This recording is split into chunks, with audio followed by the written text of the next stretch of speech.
Zelda Fans Rejoice, The Legend of Zelda Echoes of Wisdom has officially found its place on Nintendo's iconic timeline. Let's take a look at where this epic adventure fits in the sprawling lore and what it means for the series moving forward. Hey everyone, welcome back to the channel. I think most people that are watching this video are probably familiar with the Zelda Timeline, but just as a quick refresher, it was originally outlined in a highly confidential document dating back to at least 2002 with the release of The Wind Waker. And it underwent significant clarification over the years, and in 2007, the producer Eiji Aonuma confirmed that two parallel timelines branch off from the Ocarina of Time, which were later named the Child Timeline and the Adult Timeline. And this concept was expanded further in Hyrule Historia, which introduced a third timeline called the Fallen Hero Timeline, addressing earlier contradictions with titles released before Ocarina of Time.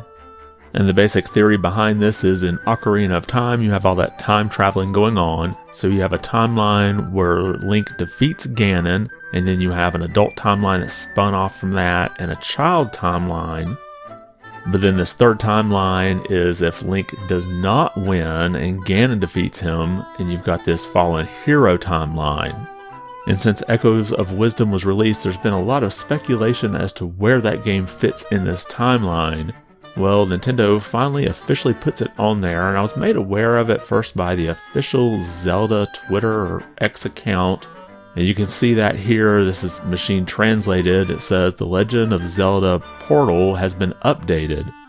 And then you get a weird translation here basically saying the Legend of Zelda Echoes of Wisdom has been added to the history page.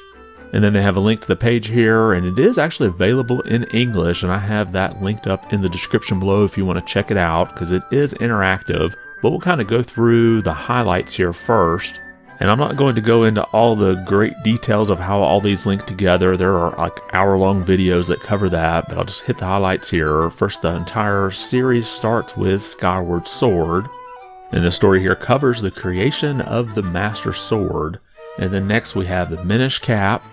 And this is the game where Link can shrink down and interact with the tiny Pickery people.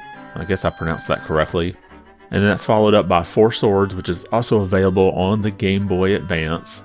And then finally we come to Ocarina of Time, and here's where we have that three-way split. And first we're going to go through the Hero is Triumphant timeline, and we'll start here with the Child timeline. And there are just three games here. First we have Majora's Mask, which sort of makes sense since that's sort of a direct sequel for Ocarina of Time. And then we have Twilight Princess, which was originally released on the GameCube. And then finally Four Swords Adventures, which is also on the GameCube. And then we'll take a look at the adult era, and we have first Wind Waker, that again was available on the GameCube. And then next we have Phantom Hourglass, and this was released on the DS. And then finally we have a new Hyrule Kingdom is established, and we have Spirit Tracks also available on the DS. Now before we move on to the Hero Defeated timeline, I do want to point out that Breath of the Wild and Tears of the Kingdom are their own standalone timeline. So obviously Tears of the Kingdom is a sequel to Breath of the Wild, but neither one of these games fit into this whole timeline system.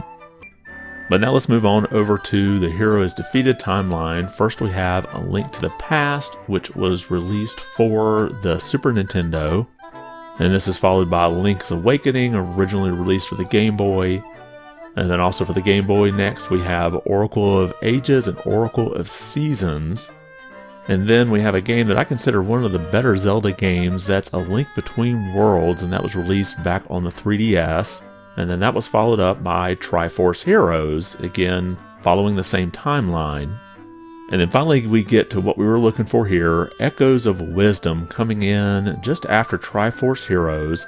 But then we have the Decline of Hyrule Kingdom, and that sparks off the original game for the NES, The Legend of Zelda, which of course is followed up by The Adventure of Link. Now it is worth noting here that the producer Eiji Aonuma considers the timeline only to a certain extent, and he said he will prioritize gameplay over the timeline, so if something seems to contradict, he's going to lean more toward gameplay. And looking back, it makes a lot of sense that Echoes of Wisdom would fall into this Fallen Hero timeline. A lot of people have noticed how the world seems to have a lot of resemblance to A Link to the Past. Now, I do have to wonder what it means for the future of the series to have Echoes of Wisdom placed here between Triforce Heroes and the original Legend of Zelda. We do have on that timeline a little note about the decline of Hyrule Kingdom, so could we have another game kind of pre the decline, or maybe another game that might come post-decline that could come in there before the original Legend of Zelda on the NES? It's not been uncommon to see Nintendo release direct sequels to a game, so I very well could see some type of Echoes of Wisdom 2. I'm sure it's not going to be called that, it'll be called something else. But I could see that getting released maybe for the Switch 2, where they kind of reuse these assets and hopefully upscale them and get a little better frame rate out of them. Now, as a big fan of the Legend of Zelda series myself, I'm kind of excited to see this game get officially put onto the timeline. But what do you think about Echoes of Wisdom's timeline placement? Does it make sense to you, or do you think Nintendo missed the mark? Drop your comments below and let me know your thoughts. And if you like this video, be sure to give it a thumbs up, and if you haven't subscribed to the channel, consider doing so. It really does help out a lot. I'm pretty close to getting to 1,000 subscribers. At that point, I can get into the next tier of YouTube's partnership. So if you could help out with that, I'd really appreciate it. I want to thank you for watching, and be good.